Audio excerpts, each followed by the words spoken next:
Olá pessoal, vou mostrar aqui mais uns recursos da HP Prime para análise de circuitos em corrente alternada.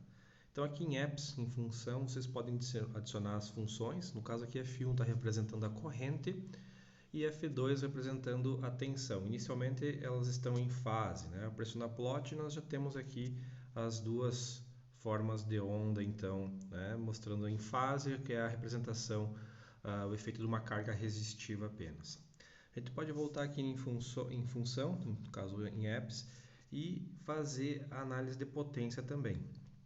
Então nós podemos fazer F1 de x vezes F2 de x, isso já economiza, né? Não precisa de redigitar as equações, fazendo a multiplicação delas para avaliar a potência então instantânea. Então voltando aqui em plot, nós vamos ter então a potência instantânea, né? Como eles estão em fase, apenas parcela positiva. E também com o dobro da frequência original, já que nós estamos percebendo então essa potência pulsada então sobre a resistência, que poderia ser, por exemplo, um chuveiro, né? Elétrico, né? Tem uma característica resistiva.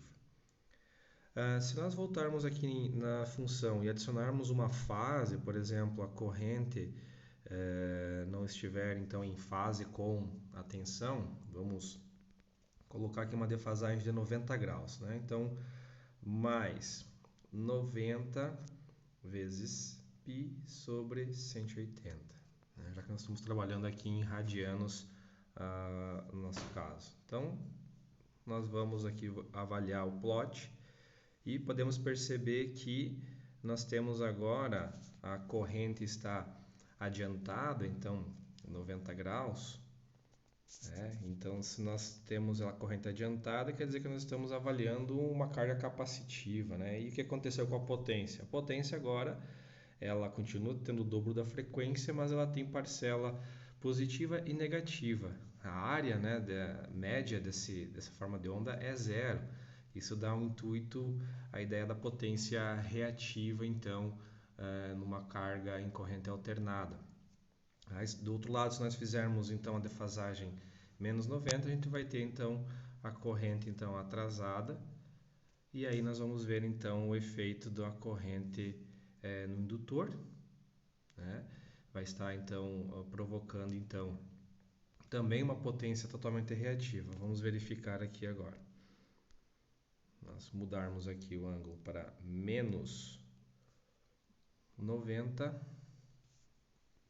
voltarmos aqui em plot, pronto, temos a corrente então agora atrasada em relação à tensão e continuamos tendo aí potência média nula, que pode até ser verificado pelo cálculo da integral, né? Se nós viermos aqui agora em Home e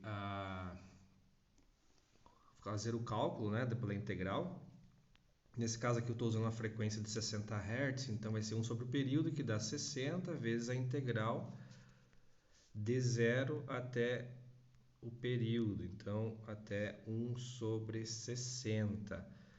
Como eu já tenho ali as funções, a gente pode inserir elas diretamente. Então F1 dx vezes F2 dx.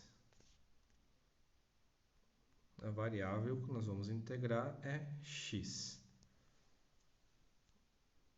Então nós temos aqui como resposta praticamente zero, né? Vezes 10 a menos 15, mostrando então a potência média sobre essa carga defasada em 90 graus. Vamos voltar para as funções aqui e colocar ela em fase, considerando então o ângulo zero de defasagem. Nós teremos uma carga resistiva. Vamos verificar aqui no plot, ó, nós temos agora a potência em fase, somente valor positivo. Aqui estão alguns resultados. E o Google está me atrapalhando nessa gravação, tá? Vamos seguindo aqui. Vou só copiar a equação anterior, apertar um Enter, e aí nós temos a potência média então de 10 watts, né? Nesse caso, porque é uma carga resistiva.